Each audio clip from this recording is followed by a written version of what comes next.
Na nossa última aula de Homilética 2, e o pastor já falou a respeito do trabalho para os irmãos, me parece que já postou no grupo a respeito do trabalho, e vai ser tem a data lá determinada para a entrega do trabalho, e pelo que eu observei, não é um trabalho tão difícil, está baseado na apostila, então está algo com mais tranquilidade para fazer.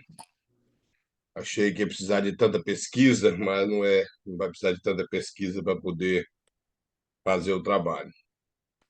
Então, nós paramos, irmãos, terminamos a página de número 12, quando explicamos a respeito do sermão que o pastor nos deixou aqui, a respeito de pedras do ungido do Senhor, e ele vai utilizar esse mesmo sermão para nos explicar algumas divisões, o que é importante no sermão, o que nós não devemos fazer quando vamos dividir um sermão, a maneira de dividir esses tópicos, para que os subtópicos servem no sermão, facilitando o nosso desempenho na hora de pregar.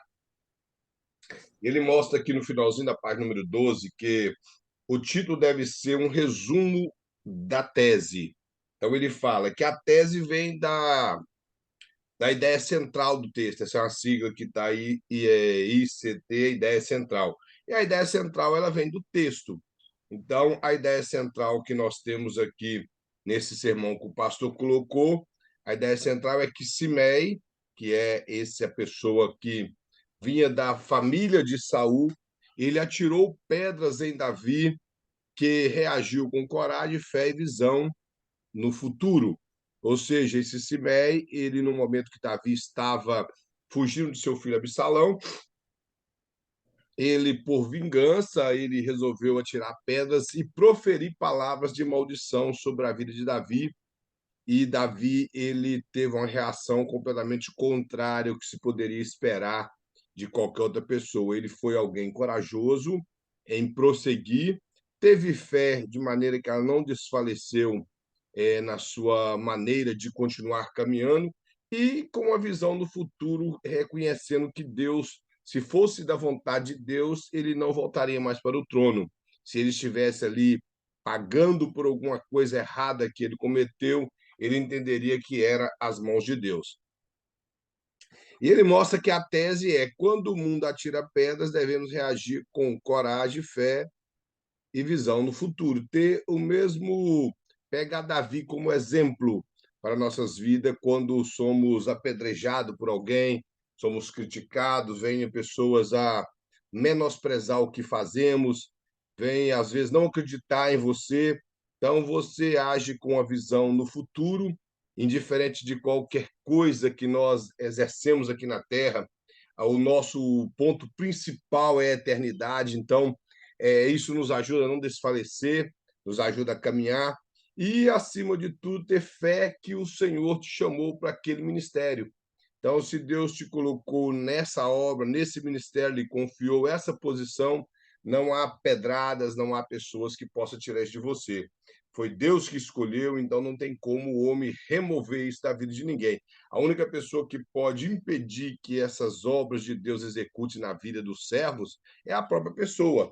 Ela, por medo, por fraqueza, por às vezes deixar com que as tribulações e as críticas lhe leva a desanimar, então elas acabam abandonando aquilo que Deus colocou nas mãos dela.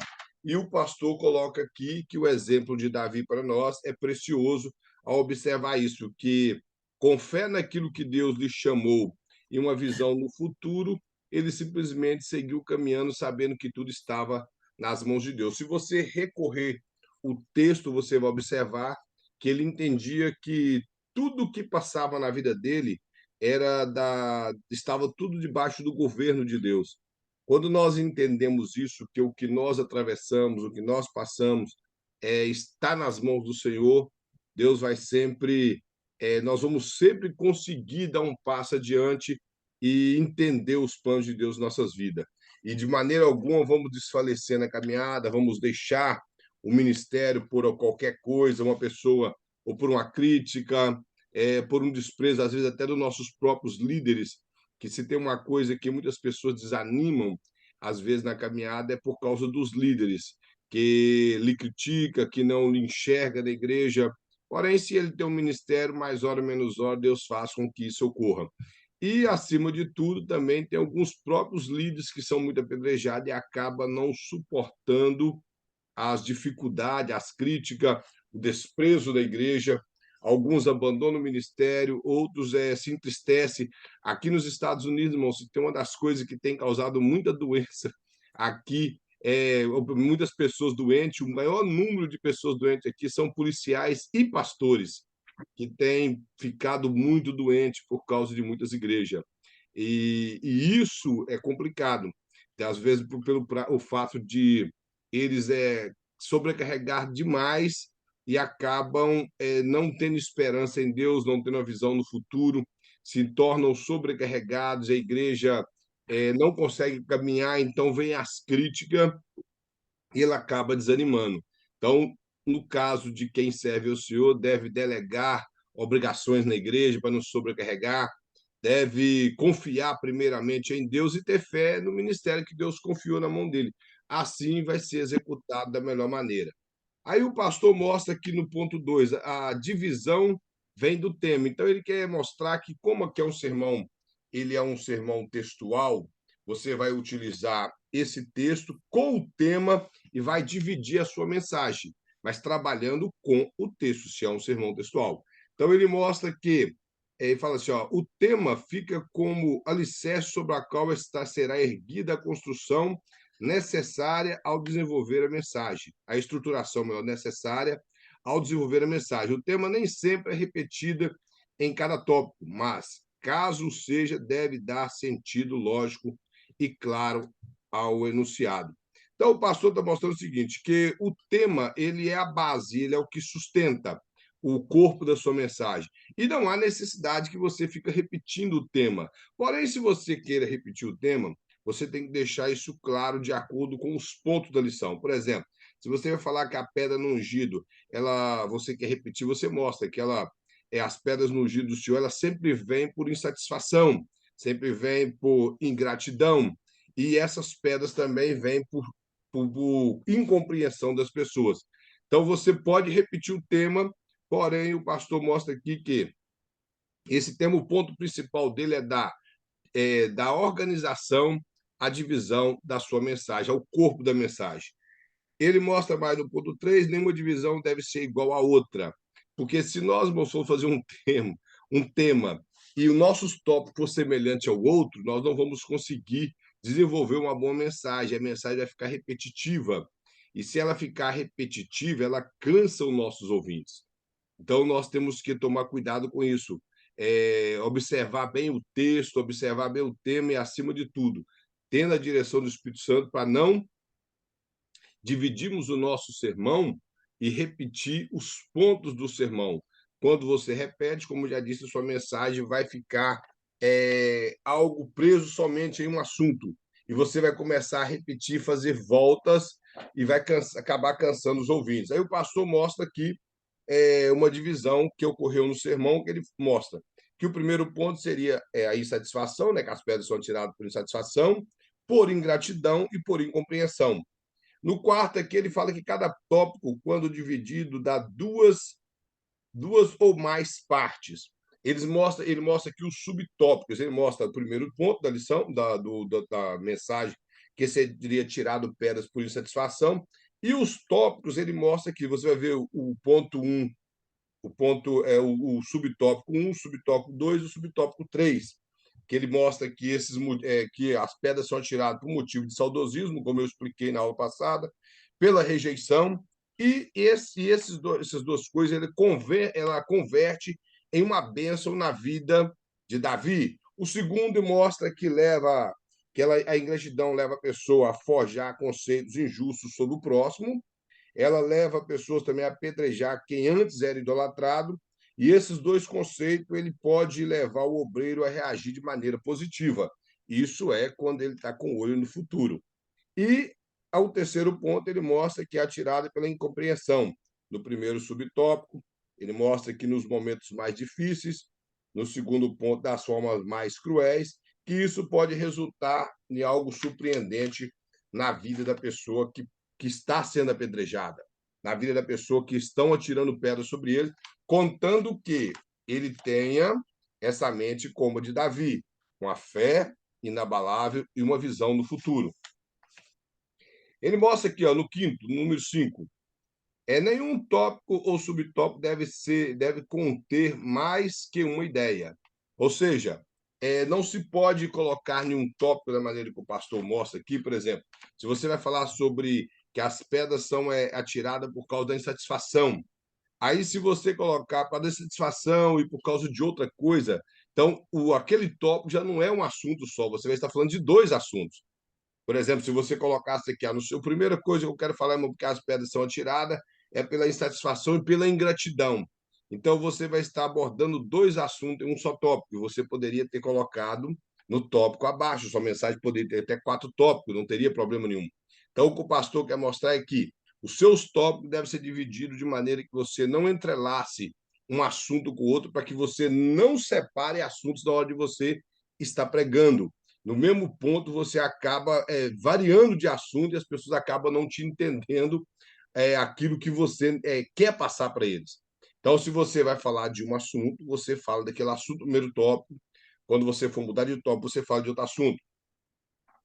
Ele mostra que cada subtópico deve ser explicar o tópico do qual é a divisão. Divisão. Então, como eu já falei, ele mostra aqui, ó, que no primeiro ponto, no primeiro tópico, vai ser eles atiraram pedra no giro por causa da insatisfação.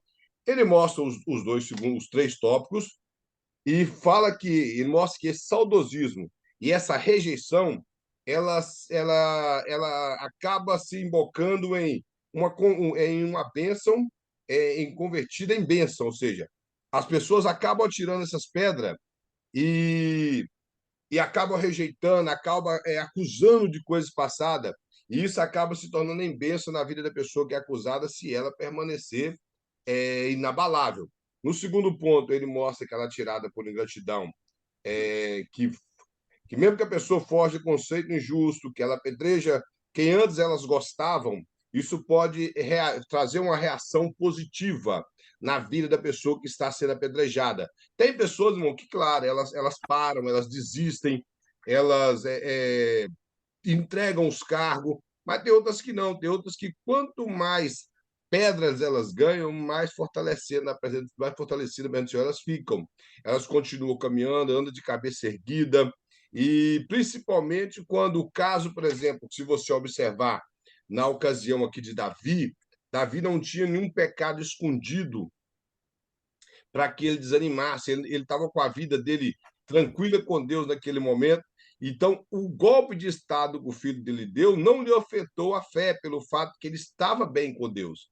Então, quando nós estamos bem com Deus, estamos tranquilos com Deus, qualquer tipo de pedras, críticas, elas não vão nos derrubar da presença do Senhor. Ela vai nos ajudar a permanecer, vai nos ajudar a firmar mais a estaca, estar sempre de pé diante do Senhor. O pastor mostra que as pedras tiradas pela incompreensão, que nesses momentos difíceis e as formas mais cruéis que as pessoas podem fazer, ela pode trazer resultado surpreendente, de maneira que as pessoas ficarão surpreendidas com aquilo que Deus vai fazer na vida dessa pessoa que ele escolheu e que está passando por esse momento difícil, sendo criticado e apedrejado, sendo desprezado, trazendo coisas na vida dele que às vezes ele nem praticou, e vai trazer esse resultado positivo, é algo que vai surpreender. Então, o pastor mostra isso, que nesse corpo dessa mensagem, os seus tópicos, ele deve terminar, de acordo com a mensagem aqui, trazendo algo bom no final. Todas essas coisas que foi apresentada, ela resulta em algo bom no final, de acordo com o sermão que o pastor apresenta aqui. No ponto 7, ele falou: os conjuntos das divisões devem completar o assunto em pauta. Então, ou seja, nós estamos falando sobre pedra no ungido do Senhor. Aí o pastor até mostra: pedras pela insatisfação, mais pedras atiradas pela ingratidão, mais pedras atiradas pela incompreensão é igual pedras no ungido do Senhor. Então, esse tipo de coisa que você saber separar no seu sermão vai te ajudar a organizar o seu sermão bem, para que você saiba entrar e sair do sermão de acordo com o tema que você passou para a igreja que vai falar, e aquele tema não vai ficar perdido nem na mente do povo que está te ouvindo, nem tampouco na sua. Porque, infelizmente, irmão, nós costumamos haver mensagens que o pregador dá um tema e ele mesmo não fala do tema. E às vezes o tema não tem nada a ver com o texto. E então são coisas um pouco complicadas. Se nós damos um tema, nós temos que trabalhar em cima dele. A igreja está esperando ouvir a respeito daquele tema. Então, quando anunciamos um tema para a igreja, sabemos colocar esse tema, organizar nossa mensagem de maneira que vai sempre resumir no assunto do tema que estamos abordando naquele momento, naquele culto.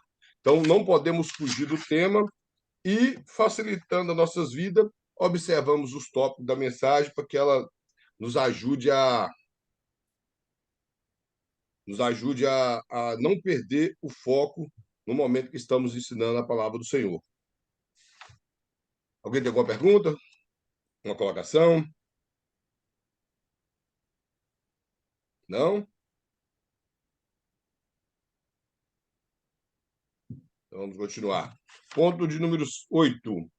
Conteúdo de uma divisão não deve ser exageradamente maior que o outro. O que o pastor quer colocar aqui é que o seu subtópico ou o seu tópico ele não deve ser maior do que os demais tópicos, tanto em escrita como com aquilo que você vai falar. Nós falamos na aula passada que o bom seria que nós dividíssemos o nosso tempo que temos para pregar de acordo com cada tópico da mensagem, para que não falamos mais em um tópico e menos em outro, que possamos trabalhar. Digamos que temos 3 tópicos na lista, numa mensagem, e à noite você tem 45 minutos para pregar. Então, você pode dividir isso de acordo com a sua introdução, a sua conclusão e os tópicos da mensagem, para que você não perca, não gaste mais tempo em um tópico do que o outro. E no sentido também para você escrever, que você não deve fazer algo maior do que o outro, deve ser semelhante aos seus tópicos. Ele mostra que a divisão não deve ser exatamente iguais em tamanho, mas nenhuma deve ser tão grande a ponto de sacrificar o tempo das demais. Os irmãos estão entendendo? Então, nós temos que tomar cuidado com isso. Porque, às vezes, eu já vi isso demais, irmão, com o pregador, que ele começa a pregar, e ele vai pregando, costuma que nem sai da introdução, e vai e fala assim: Deus não deu nem para me entrar na mensagem, tanto que Deus já falou aqui, do que Deus já operou, e esse tipo de coisa que nós sempre vemos na igreja. Então acaba que a igreja está sem alimento nenhum. Então nós temos que tomar cuidado Mas com o isso. exagero da aplicação. Isso, exagero. É o falatório antes de ler a Bíblia. Mas o pastor Hernandes Dias Lopes, nós temos uma coisa muito igual. Eu nem sabia que ele era assim. Um dia eu ouvi ele dando uma rápida palavra a respeito num podcast, a respeito disso. Porque eu sou assim, mas eu chego na igreja, principalmente na igreja que todo mundo já me conhece. Quando não me conhece, eu cumprimento. Se eu conheço alguém, eu faço alguma saudação com alguém que conheço. E nessa saudação, mas não passa de 2 minutos. A minha Já também. leio a Bíblia, e já prego. Eu não fico aquela rasgação de seda, começa a saudar o presidente que está lá não sei aonde, e vai falando, saudoso não sei quem, mas não sei mais quem, saúda quem já morreu, e vai naquela saudação longa que nunca mais acaba, e vai contando história, e o povo está lá esperando a Bíblia, está esperando a Bíblia e nunca vem a Bíblia. Então, aí quando ele começa a pregar, ele vai e não consegue dividir a mensagem que ele esboçou pelo fato que ele ocupou todo o tempo dele com outra coisa.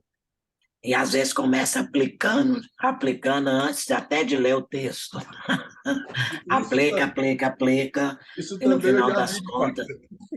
Isso eu já vi muito. Na Aplica verdade, demais. não já vi, eu tenho visto isso demais. Muita aplicação. Pregador. Exagero. E o pior, a igreja sempre recebe o pregador de pé. Aí ele começa a falar e a igreja está ali com a Bíblia na mão, esperando o abençoado ler a Bíblia para poder sentar. Ele fala 20 minutos para depois falar com a igreja para sentar. Então, irmãos, nós temos que ser organizados, preparar o nosso sermão direito, orar para Deus dar o sermão e chegar na igreja. Se é a igreja da gente, da mesma forma, se é a igreja de fora, mais cuidadoso ainda. Então, por exemplo, eu gosto de fazer, chego, leio a Bíblia, Se eu vou ler um versículo da Bíblia, só um, eu mando os irmãos sentar. Se eu vou ler um texto longo, acima de 10 versículos, eu mando os irmãos sentar. Se for de 1 a 5, a 7 versículos, eu deixo a igreja de pé. Aí que as pessoas daquele termo, coloque-se de pé em reverência à palavra de Deus. Eu não sei de onde tiraram isso, porque não existe isso, irmão. Por exemplo, Nemeias. alguém aqui estuda a Bíblia em pé? Alguém aqui estuda em pé? Dos irmãos que estão aqui? Eu, particularmente, meu centro Deve nessa ser do mesma. acontecido de Esdras, não? Maybe. Mas lá a Esdra não Era manda, lá a Bíblia que improvisado. fala. A Bíblia fala que o povo permaneceu de pé. Primeiro, eles estavam em uma praça em ruínas de Jerusalém. A primeira coisa. Já dentro da sinagoga, eles sentavam. Os É. irmãos podem ler lá que eles sentavam. Então, a sinagoga tinha os bancos do lado e eles sentavam. Então, o templo não sentava, que templo não era lugar de culto, o templo era lugar de adoração quando se sacrificava animal. Mas hoje nós temos uma igreja, então não se há necessidade. Se alguém quer, não há necessidade de falar essa frase, reverência à palavra de Deus. Reverência à palavra de Deus é no nosso interior, não é postura de corpo. I believe it. Postura de corpo, eu posso estar em pé ali e estar com a mente em outro lugar. E se eu estou com a mente lá na rua, eu não estou reverente à palavra do Senhor. Então, a reverência à palavra de Deus é o nosso interior que está voltado para a palavra de Deus. E como eu já disse, sim, quem quer falar que fala, eu não vejo problema nisso. Ele fala para mim do mesmo jeito. Eu tenho o costume de ficar em pé, mas eu, particularmente, quando vou ler, se é um versículo só, para que eu vou esperar ficar os irmãos ali em pé, achando o versículo? É um versículo, eles sentam. Se é muitos versículos também que vai cansar o povo em pé, senta também. Para mim é assim. E como eu disse, eu estudo a Bíblia, toda vez que eu estudo a Bíblia, eu sento nessa mesma mesa que eu estou aqui para estudar a minha Bíblia. Então, a reverência à palavra de Deus é de acordo com a postura no meu interior e não com a minha postura no meu exterior. Então, não tem nada a ver colocar de pé em reverência à palavra do Senhor. Porém, a pessoa mantém a igreja de pé muito tempo até que ele resolve ler. E quando ele lê, os irmãos já Aplica, estão. aplica, aplica, aplica. Isso, os irmãos já estão até pecando já, quando ele resolve ler. E quando ele esquece de ler? Isso já aconteceu também. Eu já vi isso também. Aí você Quando começa a perguntar onde é que você está lendo? Ó, não falei não? Aí eu, eu já vi isso, a pessoa não ler e pregar. Pregar, pregar, pregar. E teve um episódio desse aí que eu vi, que o irmão, ele pregou 20 minutos, aí ele falou assim, agora eu vou ler. Quando ele voltou, ele falou, não, melhor, o texto é esse, vocês lêem em casa. E continuou pregando. Estou falando sério, irmão. Isso aconteceu há pouco tempo agora. Você lê em casa. Não estou entendendo a gravidade do desinteresse de ministrar uma boa mensagem na igreja, preparar um sermão e ali pregar direito. Infelizmente, o pastor até postou no Facebook que hoje em dia as pessoas têm muita preocupação com tantas coisas, menos com interesse com a palavra de Deus. E parece que os pastores não estão interessados que a igreja aprenda a palavra de Deus de verdade, porque parece que eles querem tirar o foco do povo, do céu, porque se eles preocupar muito com o céu, eles vão esquecer das coisas da terra e as igrejas elas não terão tanta condição financeira. O pastor postou isso hoje no Facebook, o pastor Luiz. E esse desinteresse, irmãos, em relação a preparar um bom sermão, sabe o quanto isso é triste? E o pior é que isso não vem de agora, não. Eu leio muitos livros dos puritanos, de homens que viveu no século XVI, XVII, XVIII e XIX. Um dos últimos puritanos que viveu até o final do século XX, que foi o pastor Max Lloyd Jones. Ele sempre foi expositor bíblico e o maior cuidado que ele tinha em ensinar a Bíblia. E homens como John Wesley, como Charles Spurgeon, ele sempre fala da falta de interesse que o povo tem em relação à palavra do Senhor, que os líderes têm em relação à palavra do Senhor, a falta de interesse de aplicar a Bíblia, de ensinar a Bíblia, de mostrar a Bíblia para o povo. Então, isso é algo que vem de séculos para trás e parece que hoje, que nós temos uma época, estamos numa época da tecnologia tão boa, onde você pode achar tudo com tanta facilidade, tanto escritos como na internet, e o desinteresse do povo é muito grande. E às vezes, mano, não é por preguiça de leitura, não, porque lê besteira. O povo lê besteira. Eu conheço muita gente que lê muita besteira na internet. Eles ficam ali lendo besteira, ouvindo besteira, mas, e crente, eu tô falando de crente, tô falando de ímpio, não. Mas não para ouvir uma boa pregação, não para poder ler uma parte da Bíblia ou algum documento que tem na internet aí relacionado à história da igreja, à história do cristianismo, à relação à própria matéria que nós estamos estudando. Tem pessoas que não têm interesse nisso, não têm interesse de se preparar, mas vê tanta besteira para a internet afora. E, como eu estou falando, irmão, esse parece que os líderes não estão interessados que o povo aprenda a Bíblia. É só observar os anúncios da igreja. Eles colocam ênfase nas vigílias, nos vigilão, no não sei mais o quê. Mas quando, aí o povão parece que bate palma, glorifica. Mas quando fala assim, aí tal dia é o estudo. Você não ouve amém na igreja, não ouve um aleluia, não ouve nada, porque. Evangelista, mas às vezes não é um estudo bem preparado, porque eu acho que todo mundo quer aprender, mas as pessoas estão cansadas daqueles estudos avulsos. Um dia traga um estudo, outro dia traga outra coisa. Agora, se houvesse realmente um estudo que chama atenção, eu creio que as pessoas iriam começar a ter desejo, mas não tem aquele segmento. Tem estudo bíblico, você chega no estudo bíblico, você fala misericórdia, abre a Não, Bíblia. realmente eu concordo com a irmã Lúcia que eu vi isso muito no Brasil. Algumas, como eu já falei, irmão, de forma alguma eu quero menosprezar os pastores antigos que não tiveram condição de frequentar uma faculdade. Eles venceram, graças a Deus, na unção do Espírito de Deus, com pouco conhecimento bíblico. Mas tivemos outros que teve a oportunidade de estudar e não estudaram. E eu participei de muito estudo bíblico, irmão, que o pastor chegava e falava assim: vamos falar hoje sobre pedra tirada no ungido. Aí nós estamos esperando que ele vai falar de pedra tirada do ungido. Porém, ele começava a citar versículo que falava de pedra.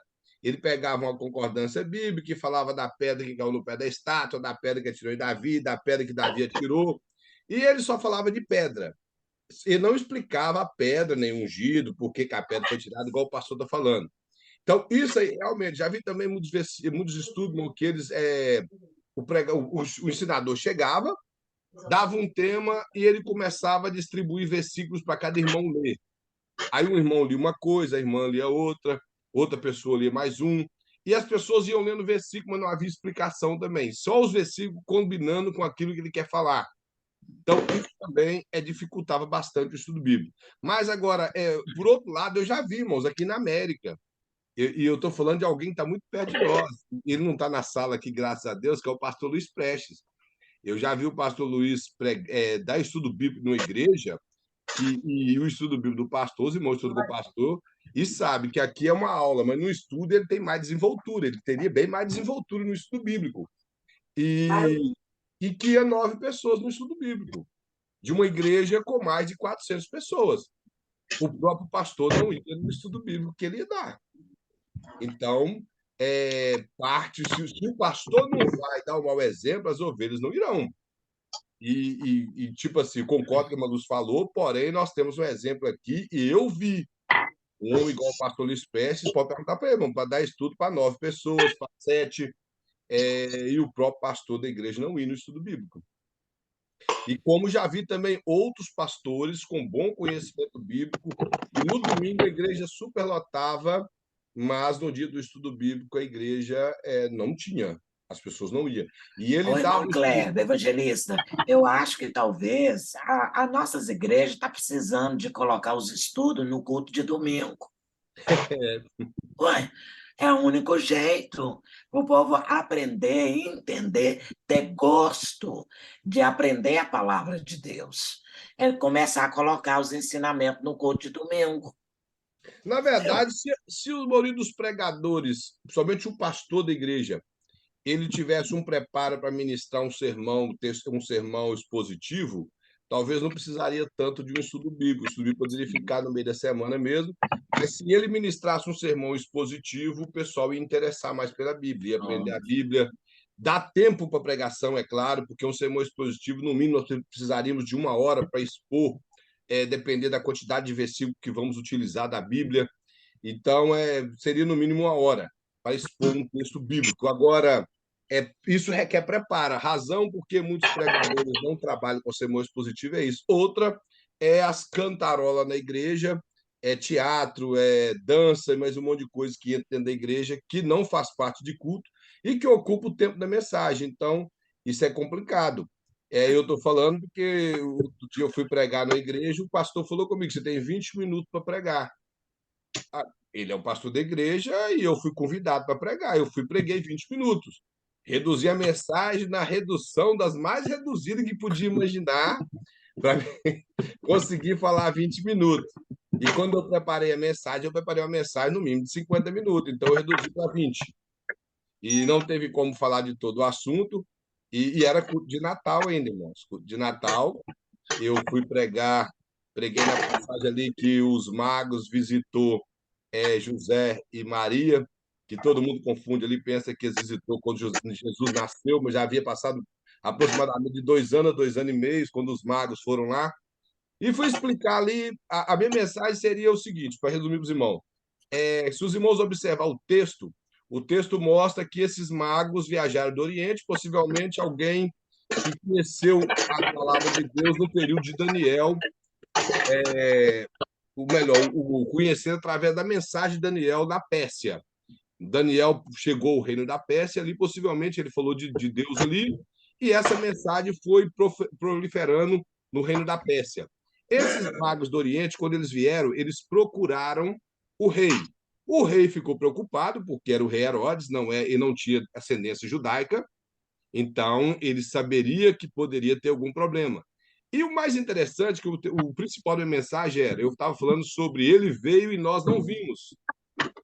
Quando Jesus veio à Terra, que ele nasceu, o pessoal não viu o nascimento dele, a não ser alguns pastores e os anjos. A Bíblia fala que Herodes mandou consultar os supostos teólogos da época, que eram os escribas e os fariseus. E eles citaram corretamente que era pronunciado para ele nascer em Belém da Judéia e tal, citou o versículo de Miqueias e tudo. Porém, o interessante é que eles não preocuparam com a profecia. Aí eu estava explicando para os irmãos que nós que conhecemos a Bíblia não estamos preocupando com a vinda do Senhor. Era Natal, Jesus veio, o nascimento, e a principal importância para nós é a presença de Jesus no suposto Natal, que eles querem falar que Jesus nasceu, e a vinda dele. Então, eu resumi a mensagem no mundo. E depois teve uma cantata que ela durou 50 minutos. A cantata durou Kleber, 50 minutos. não está dando para ouvir muito bem. Está muito ruído. E agora, dá para ouvir?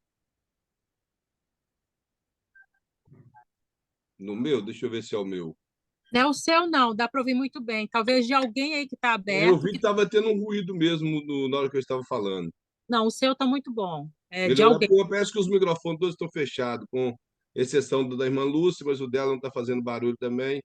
Então, tinha um microfone que estava fazendo ruído. Os irmãos agora estão me entendendo bem?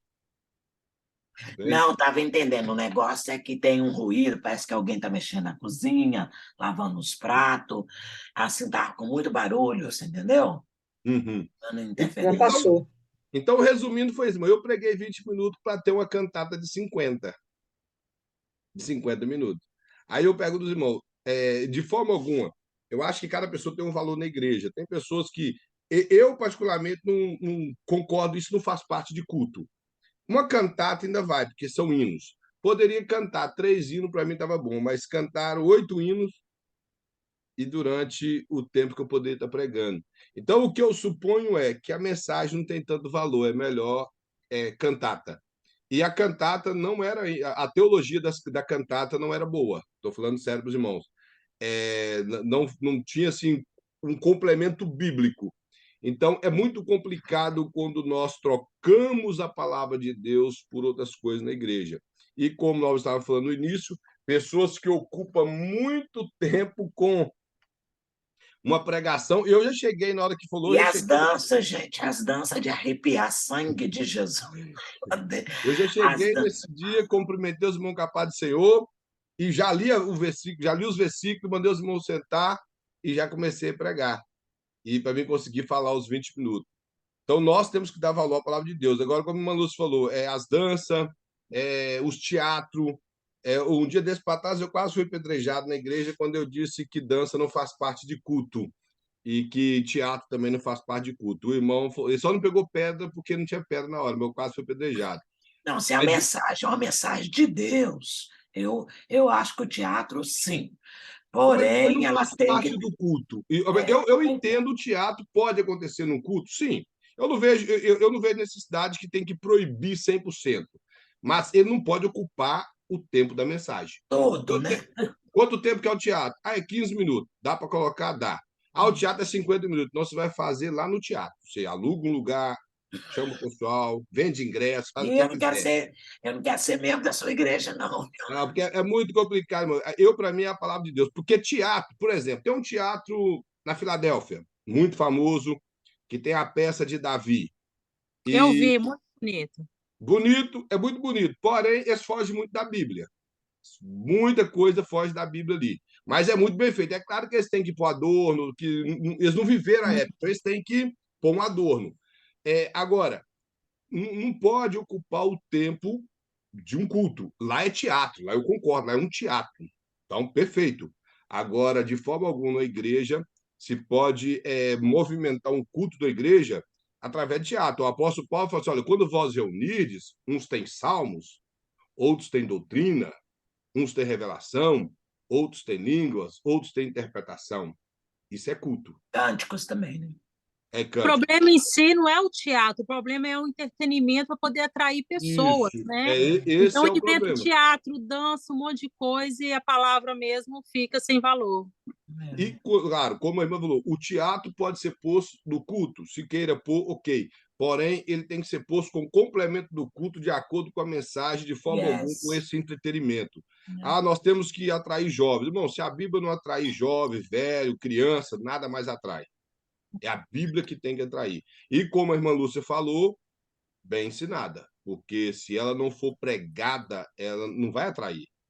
A Bíblia, irmãos, ela tem um sentido pejorativo muito grande na cabeça de muitos cristãos, que é um livro chato. Essa é a verdade. A Bíblia, para muitos cristãos, é um livro chato, um livro complicado. E eu não vejo, não é porque eu já li uma Bíblia, estudei, não.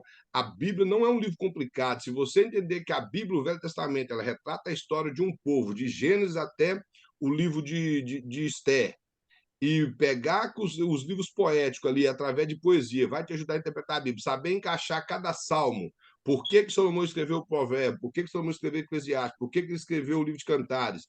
A única dificuldade que nós vamos ter, às vezes, um pouco, é em profecias que ainda não se cumpriu, ou profecias que se cumpriu em Israel depois do tempo bíblico. Então, se não tivermos conhecimento da história, pode nos dificultar. Mas no Emmanuel não tem dificuldade da Bíblia. Os evangelhos estão ali muito fácil, com a linguagem muito fácil. As cartas de Paulo, eu até entendo um pouco as dificuldades nas cartas de Paulo, que se até o próprio Pedro falou que tem coisa ali difícil, quem somos nós para falar que tudo é fácil que Paulo escreveu?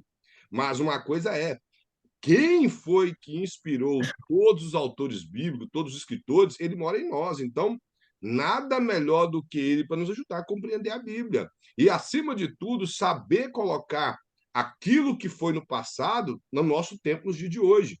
Então, o Espírito Santo capacita isso.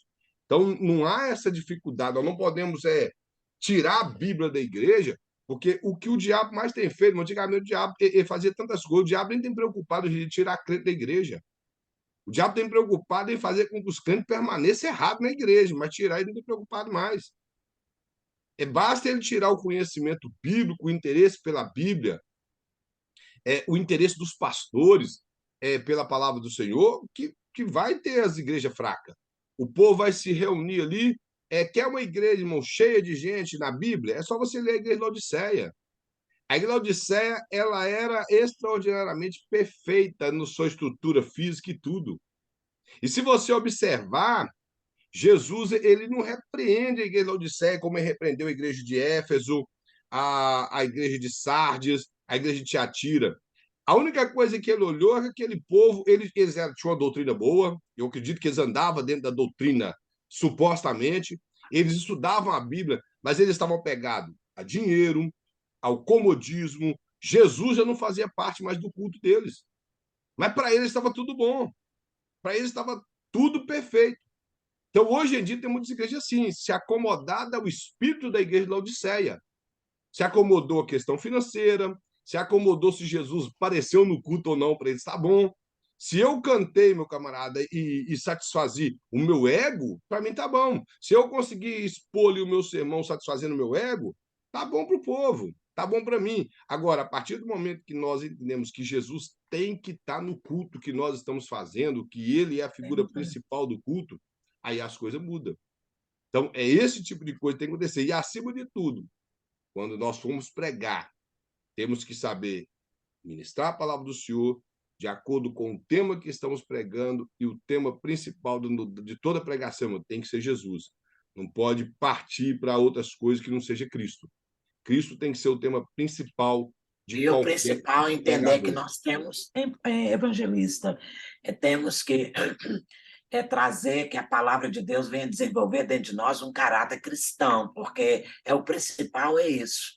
Né? A gente crê em Jesus, crê nos dons espirituais, mas o ensino da palavra na vida do crente, eu não estou dizendo para quem não crê, eu vejo muitas pessoas que até hoje, eu digo líderes, estão no primeiro amor, no primeiro leite, está pregando a palavra de Deus para crente, com assim, tipo um apelo.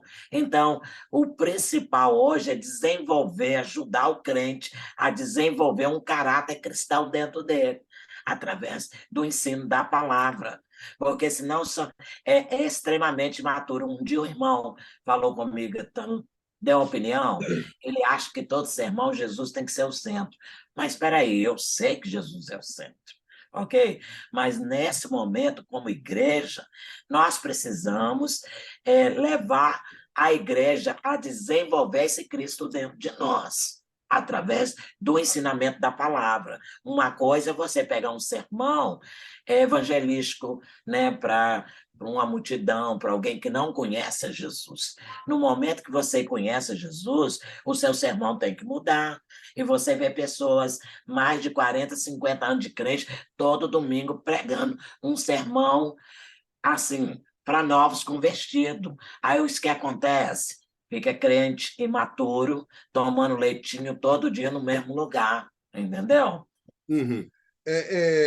Igual eu concordo com a irmã, mas uma coisa é nós, por exemplo, a Assembleia de Deus. A Assembleia de Deus ela tem o culto no domingo, pelo menos de onde eu congreguei no Brasil, e o estudo na terça.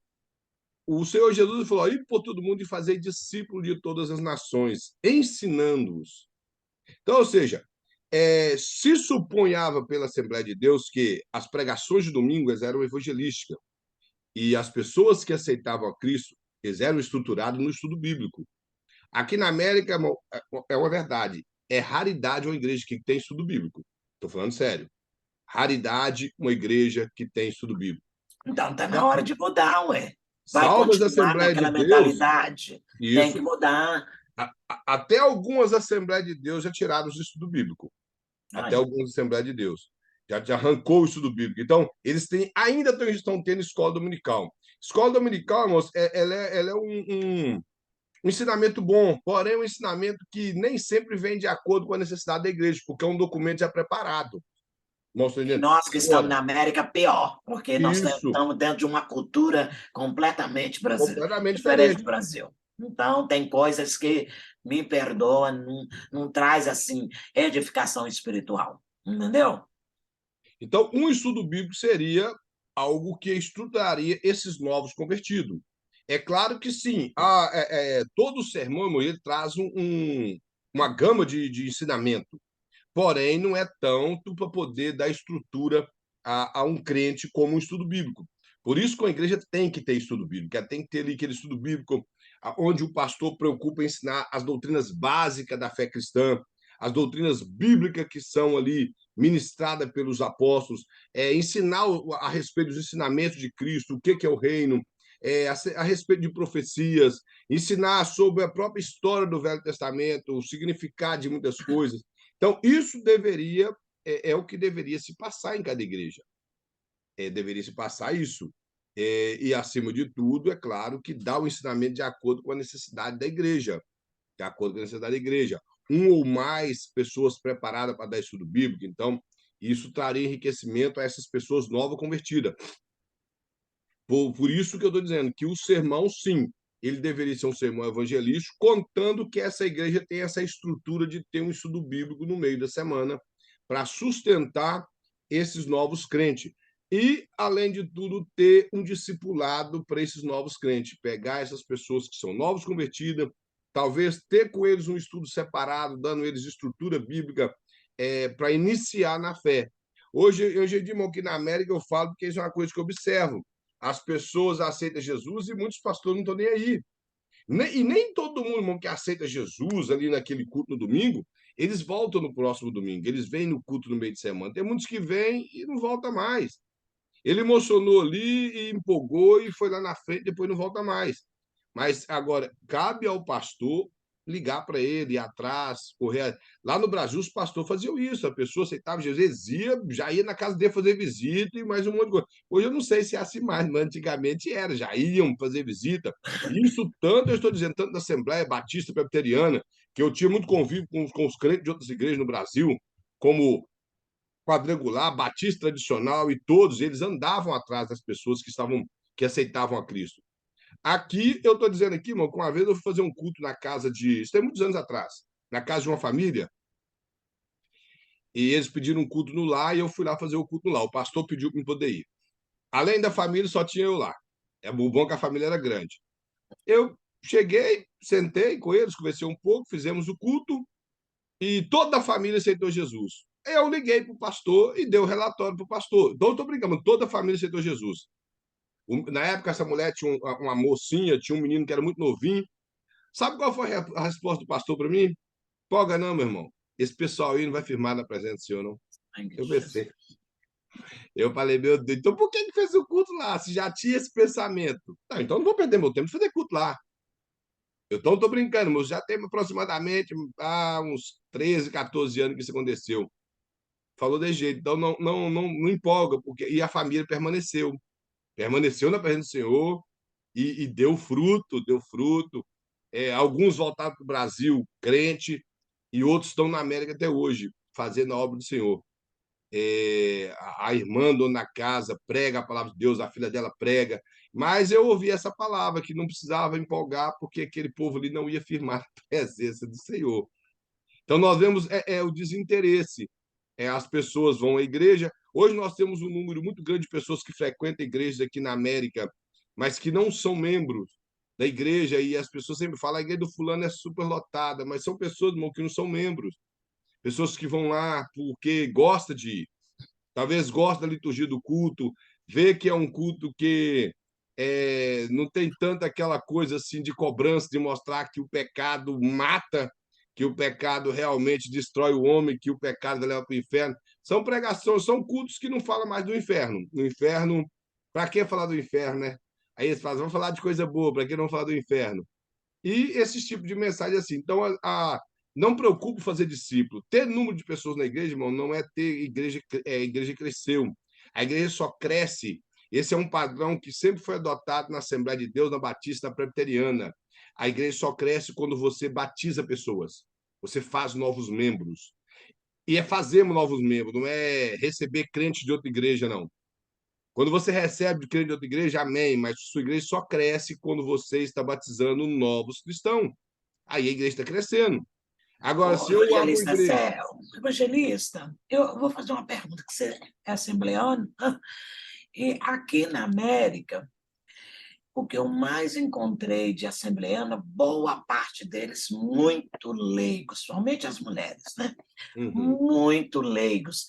E por quê? Se eles tinham estudo bíblico, eles têm a escola dominical. De onde vem? Por que que eles são uma boa parte? Né? Não é todos, mas uma boa parte, principalmente as mulheres, muito leigos. Por quê? O primeiro, irmão Lúcio, eu falo abertamente sobre o que eu vejo, o desinteresse. Hoje em dia nós vemos uma época onde as pessoas da igreja eles empolgam com a sua maneira de ensinar. Não sei se você já reparou isso. Você foi lá, deu um ensinamento, as pessoas bate palma, gostam, mas eles não aplicam na vida deles o que eles aprenderam. Eles acham bonito te ver ensinar. Outra, além do desinteresse, é as pessoas não preocupam em preparar. E os líderes, como eu falei no início, os líderes não estão preocupados que o povo se prepare para isso. A Assembleia de Deus ela cresceu de maneira extraordinária. E no início tiveram muitos pregadores, muitos pastores muito bem preparados. Se você estudar a história da Assembleia de Deus, você vai ver que tiveram pastores que foram da América para o Brasil, pastores que foram da Europa para o Brasil, muitos homens preparados que estruturou toda a Assembleia de Deus. Inclusive, um dos pastores que foi um dos grandes pastores da Assembleia de Deus do Brasil de Madureira, que é o pastor Paulo Leiva Macalão, ele era um extraordinário teólogo. Nós vemos o próprio Gunavinga, que era um pastor batista, teólogo. Inclusive, existe um documento dele a respeito do tabernáculo que ele escreveu aqui nos Estados Unidos, numa igreja em Chicago, que antigamente chamava Missão Apostólica, da Missão da Fé Apostólica. Então, foram homens preparados. Só que depois de 1950, a igreja cresceu bastante. Então, aquelas pessoas que a Assembleia de Deus colocou muito obreiro despreparado, e o acesso a determinados cursos teológicos era dificultoso. Principalmente em Minas Gerais, era muito difícil. A irmã vem de Valadares, que teve um campo muito grande da Assembleia de Deus, como o campo do pastor Salatiel. A maioria dos obreiros mal tinha ETAD. Às vezes, quem dava aula na ETAD era o próprio aluno que estava estudando, porque o aluno estava lá 3 anos ou 2 anos, ele dava aula. Porém, o interessante é que se eu estou na ETAD 2 anos, o livro que vai vir, eu não estudei ele ainda, porque lá faz um ciclo. Então, eu não estudei aquele livro que vai vir, então não estou preparado para dar aquela matéria. Então, a maioria dos professores da ETAD são os próprios alunos. E sem contar, eu já dei aula na ETAD, irmãos. Eu nunca fiz ETAD, mas eu já dei aula na ETAD. Quando eu tirei na minha faculdade, eu dei aula na ETAD. E eu saí da ETAD pelo fato de haver falcatrua. Não me desculpe da palavra, mas havia falcatrua. Eu dava aula numa sede muito grande, com vários compartimentos, e um dia eu fui num quarto, lá no final, orar e estava orando. Quando eu voltei, e eu tenho um golpe de vista muito bom, eu vejo do lado, igual animal, vejo do lado. Vejo muito bem do lado. E quando eu passei, eu percebi que havia umas folhas dentro de uma sala. Eu passei muito rápido, eu voltei. Quando eu voltei, lá estava 5 provas com 5 gabaritos, que ela tem o gabarito, para que já o nome de cada aluno na prova, que eram obreiros, inclusive um dos obreiros já havia pregado na igreja dele, e eles nunca participaram de um curso de ETAD, eles simplesmente iam lá, faziam a prova com gabarito, entregavam, eles enviavam para a central, e a central emitia a nota. Então, aí eu pergunto, ele vai ter preparo? Não vai ter, Para ele quê? Agora eu te estudou. pergunto, para que esse diploma? O Para diploma é quê? porque a CGADB começou a exigir que até os presbíteros tivessem pelo menos o curso básico em teologia. E o curso da ETAD é considerado o curso básico.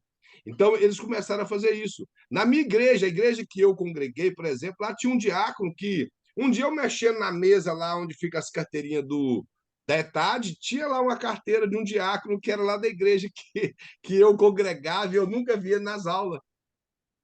E eu falei, pelo amor de Deus, eu fui falar com o diretor, ele arrumou um monte de coisa, arrumou uma mentiraiada. Eu falei que não, rapaz, esse negócio que Jesus não está nisso aqui, não. Aí ele falou comigo, ó, se o irmão não achar que não tá bom, o irmão pode se retirar. Eu falei, eu me retiro com facilidade. Falei com ele que se for para mim poder viver aqui debaixo da falcatrua e da malandragem, aqui isso serve não, meu irmão. Falei com ele, isso aqui não tem Deus aqui não. Falei com ele na lata, esse aqui não tem Deus aqui. Falei com ele, toma cuidado, seu tempo está contado aqui. Irmãos, não estou brincando, não passou 3 meses, eles arrancaram de lá. Inclusive, foi o pastor que foi pastorear a igreja que eu congregava, um pastor novo, um camarada inteligente. Eles convidaram ele para ser um dos diretores da ETAD. Quando ele foi pesquisar os documentos, que ele estava estudando para advogado, então esses camaradas gostam demais de mexer em papel, né? Começou a pegar os documentos lá, quando ele olhou a quantidade de coisa errada que tinha. Aí foi perguntar para ele foi enrolando, eles correram com ele. Mas ainda deu sorte que correu com ele só da ETAD, que se fosse eu, tinha disciplinar dele por mentira, por falcatrua e um monte de coisa. Então, é muito complicado esse tipo de coisa, irmãos. O despreparo está aí. As pessoas não contribuem para que alguém tenha preparo, para que alguém interesse a se preparar. Eu já contei para os irmãos, quando eu fui estudar teologia, eu fui arrancado de todas as escalas da igreja. O pastor não queria aceitar essa teologia. Ele falou comigo, ou você permanece na sua escola, ou você continua na escala da igreja. Eu falei, eu vou permanecer na escola. Pode me arrancar das escalas, eu não vivo de escala de igreja. Falei, mas a teologia eu preciso dela. Então, foi arrancado das escalas da igreja por um bom tempo. Até que depois eles precisaram de mim, foi como que eu fui empurrado, me colocaram para dar 2 de estudo bíblico por causa que eles tiveram que faltar, os 2 obreiros que davam estudo bíblico. Eu acho que eles ficaram sem graça e falaram, vamos ter que voltar o rapaz, já que nós precisamos dele. E voltou e eu aceitei, eu não fiz pirraça, não vou querer. Eu falei, não, me dá aí que eu quero, lógico que eu quero. Vocês vão entender? Então, infelizmente é isso, o desinteresse, os obreiros, como a irmã sempre fala, os obreiros que não têm preparo. Então, se ele não tem preparo, ele não vai interessar que o povo dele se prepara. Outra coisa, infelizmente, dentro das Assembleias de Deus, isso não é que a Assembleia de Deus faz isso, mas existe algumas irmãs dentro da Assembleia de Deus que elas não se interessam a envolver no ministério. A envolver no ministério. Como a Assembleia de Deus não tem pastora, a Assembleia de Deus do Belém, né, que a Madureira tem, não tem pastora, e esses outros cargos dados para a mulher em muitas outras igrejas, como bispa, apostila, sei lá, apostoliza, apóstola, esses outros cargos, a Assembleia, muitas irmãs, mas lá no Brasil as irmãs se envolvem. Aqui, realmente, eu vejo que poucas irmãs se envolvem aqui. Tem poucas irmãs que dão uma escola bíblica aqui dentro da Assembleia de Deus, mas no Brasil eu já vi bastante. Aqui eu não sei por quê. Eu fui aqui muitos anos, toda a vida eu fui da Assembleia. A Assembleia maior que eu fui aqui foi a Assembleia de Deus de Missão. E a Assembleia de Missão, o Ministério de Missão, eles realmente davam muita oportunidade para as irmãs. Hoje eu não sei. Hoje eu não sei como que é a questão da Assembleia de Deus de Missão hoje, porque já tem muitos anos que eu não faço mais parte desse ministério. Mas sempre deram oportunidade para as mulheres. A Assembleia de Deus nisso aí, ela nunca travou a vida de mulher como outros ministérios, não deixa as mulheres fazer nada. O muito que ela não reconhece um pastorado, isso no Brasil, um pastorado feminino, mas ela não proíbe mulher de ensinar, mulher de pregar, mulher de tomar conta de um círculo de oração, de estar ali fazendo a obra de Deus. De forma alguma, a Assembleia de Deus nunca proibiu isso. Inclusive, elas incentivam as mulheres a pregar, a ensinar, a dedicar o estudo da palavra do Senhor. Mas aqui na América, eu vi se os próprios pastores e os próprios Não, homens não mas eu estou tivessem. falando do Brasil mesmo. Eu acho que aqui na América a desenvoltura das mulheres foram muito mais, né? No Brasil. Assim, nos anos que eu cheguei aqui, que eu conheci assembleanos de anos, de berço, eu digo para você, uma pessoa que estava afastada um bom tempo, eu, mas eu fui criado numa igreja presbiteriana, então a presbiteriana ela tem um suporte desde o berçário até a fase adulta. Quer dizer, e não é nada assim, envolve todos, porque os departamentos são muito bem separados, de mulheres, de criança, e todas elas têm, assim, realmente são muito bem ensinadas. E você sabe que presbiteriano não tem pastora, né? Uhum. O presbiteriano também, ele não aceita mulher como pastora. Porém, são mulheres para muitas muito bem preparadas, elas poderiam fazer seminário, não tinha problema, você entendeu? Uhum. Mas eu vi hoje, até que eu vejo hoje, aqui na América, muito mais desenvolvidas, muito mais, cresceram mais, mas as que eu conheci de anos, que eu digo assim, nascida e criada no Evangelho, eu achei, somente as mulheres, achei muito pouco, eu não entendi o porquê. Eu falei, gente, mas por quê? Se tinha estudo bíblico, se tinha escola dominical, e por que, gente? Que não houve um crescimento na área da palavra, eu não consigo entender, entendeu? Mas a principal coisa era os estudos e a escola que não era bem aplicada. Essa é uma das principais coisas dentro da Assembleia de Deus. Outra coisa, por exemplo, infelizmente, a, infelizmente, o que eu quero dizer com os irmãos não entendem, não que seja infelizmente que fizeram uma lição assim, que é claro que felizmente que fizeram uma lição boa. Porém, a Assembleia de Deus, ele até hoje, eles fazem uma lição que é como se todos os professores fossem teólogos. Então, eles trazem uma linguagem muito difícil, os assuntos às vezes são difíceis, os pontos são difíceis.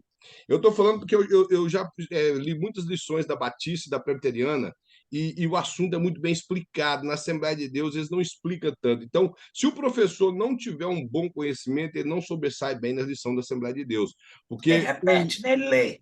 os pastores da Assembleia de Deus, eles escrevem a lição como se todas as pessoas que fossem aplicar fossem teólogos. Infelizmente, é a maneira que eles escrevem. Eles não escrevem de uma forma simples, uma forma fácil para que as pessoas... Isso, na verdade, está acontecendo de uns 10 anos para cá. As lições antigas do Antônio Gilberto, do pastor Eurico Begster, pastor Adilson Farias, eram lições mais fáceis de entender. Se você pegar alguma lição antiga do Antônio Gilberto, você vai ver que é muito fácil você passar aquela lição. Ele explicava ela com muita facilidade. Hoje, os pastores de hoje, como Reinaldo Renovato, Lenay Cabral, Ezequiel Soares, eles estão passando a lição com uma linguagem muito difícil. Existe dois ainda que estão escrevendo a lição boa, que é o pastor Ziel Gomes e o pastor Douglas Batista. As lições dele têm uma explicação melhor, mas as demais lições têm vindo, além de uma linguagem muito difícil, sem muito argumento para a gente poder Argumento e muito. Eles envolvem muito com ministrar. problemas seculares, mistura, eles querem dar opinião. Por exemplo, eles querem dar uma opinião política, eles Isso. aproveitam, sabe? E enxerta no meio da lição que não tem nada a ver, entendeu? E Para dar defende a suas teoria deles. opiniões. É, não, isso é verdade. Então, é complicado, irmão. O maior problema hoje em dia que a irmã está perguntando é isso, é a falta de estrutura. Eu acredito que a maior falta de estrutura é na liderança. Nós temos Ô, aqui irmão também, Kleber, às vezes não é nem isso também, às vezes é falta de interesse da pessoa, porque hoje em como eu dia tem falei isso, escola como a nossa, né? A gente sabe que o pastor Preste tem a linha assembleiano também, então às vezes é falta de interesse da pessoa de procurar um meio que ela se adapta, né, para poder aprender. mas como eu falei com a irmã Lúcia, o desinteresse, eu acredito que o desinteresse é a É. parte principal. Hoje Para em dia tem depois. escola para tudo quanto é lado, na É. internet, Isso, YouTube, todo lado. Eu acho interessante isso aí, porque quando eu conheci o pastor Prestes, foi na Igreja Ágape, era lá em East Boston, foi em 2017. A minha filha e os adolescentes da igreja fizeram o Bible Fair. Então, eles tiveram que pesquisar tudo como da Bíblia, os papiros, todas essas coisas. E aí, ele foi lá pregar, o pastor da igreja convidou ele para pregar. Aí assim eu conheci ele, eu nunca tinha visto uma pessoa falar da Bíblia do jeito como ele falava, de uma forma muito íntima, de explicar como se diz, toda a parte histórica, não somente a parte da palavra sagrada, mas toda a parte histórica da Bíblia. E todo mundo ficou tipo assim, nossa, nunca a gente tinha feito ideia, né, de tudo que tinha acontecido para a Bíblia chegar hoje em nossas mãos. Em 2018, a gente fez junção da igreja, que o irmão Wilson é até da igreja lá, e aí eu comecei a estudar se eu não me engano, outubro de 2018, que eu comecei a estudar a Bíblia com o pastor Prestes. Gente, a gente sai de lá às 10h30 da noite, toda segunda-feira. É uma época muito boa. A mente da gente saía assim, ó, assim, não dormia à noite, por quê? Porque, para mim, que eu nunca tinha estudado a palavra a fundo, toda vez era uma descoberta, era uma coisa assim, como que Deus é maravilhoso, né? Todas as coisas que ele fez certinho ali para a gente ter hoje assim a palavra em mãos. E a gente tem que ter interesse. É igual a gente leva filho para a igreja não faz milagre nos filhos da gente. A gente tem que começar em casa. Meu filho virou adolescente, sempre foi para a igreja, tomou decisões erradas. E aí? O que você fez? Né? Isso vai também das experiências, eu imagino das experiências que a gente tem com o Senhor, porque eu vejo a minha filha, tá, através da experiência que a gente passou de luto, a vida da Mariana espiritual deu um giro de 360, uma coisa maravilhosa que aconteceu com ela, em meio a uma tristeza. E eu comecei a estudar a Bíblia por causa do luto que eu passei, que eu comecei a ir a fundo na palavra de Deus. Por quê? Eu carregava um sentimento de culpa por uma coisa que eu não sabia, né, o que estava acontecendo. Mas é o que o diabo faz com a gente. É a culpa, né? Pra gente, tipo assim, Deus foi ruim comigo. Então, para mim, igual o irmão Kleber também, irmão Kleber, semana passada, o jeito que você falou da crucificação de Jesus, eu nunca tinha ouvido uma pessoa falar assim, que o diabo sabe, que o diabo aquilo foi uma derrota, porque Jesus foi para a cruz. A gente sempre escuta falar assim, Jesus morreu por você, por amor a você, para você ter direito à vida eterna, que Jesus amou você primeiro. É só isso que a gente escuta. A gente nunca escuta assim, uma coisa tão profunda, igual você falou, semana passada, isso mexeu tanto comigo que eu fiquei assim, eu fiquei até envergonhada Amém. de certas coisas, às vezes que, ai, não vou orar hoje, tô cansada. Tipo, umas coisas que a gente deixa de fazer, né? Por É. causa do dia a dia da gente. E eu agradeço a Deus a oportunidade, tá? Que aqui eu escuto todos vocês e eu fico assim, feliz pela oportunidade que Deus me dá de estudar a palavra. Para mim, é tudo. Amém. Mas é verdade, isso é verdade. Então, irmãos, o que o pastor quis mostrar aqui é isso, que o assunto de um tema, de um assunto por outro, de um tópico por outro, não pode estender mais. Então, a pessoa, voltando ao que nós falamos no início, que as pessoas têm que tomar cuidado com isso para não fazer toda essa canseira que nós falamos no início, que a pessoa manter o povo de pé, pregar sem ler Bíblia, estender um tópico e depois não conseguir finalizar a mensagem. Ele vai pensar, irmão, o tempo me faltou, não consigo terminar o meu sermão. Eles ainda balançam o sermão lá, que é as 25 folhas que ele escreveu, e acabam terminando. E o povo estava esperando, então acabou passando só um tópico. Então nós temos que utilizar o tempo, dividir o nosso tópico dentro do tempo que nos foi dado e transmitir a mensagem. O pastor mostra aqui no número 9, a divisão deve ser expressa da forma sintética, ou seja, bem resumida.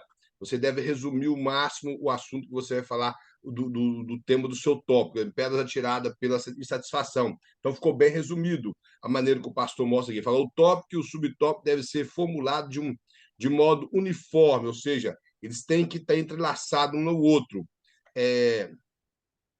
Sentença completa, frase ou palavra. Aí fala a literação, que é a repetição, quando usada, contribui para a simetria e facilita a memorização.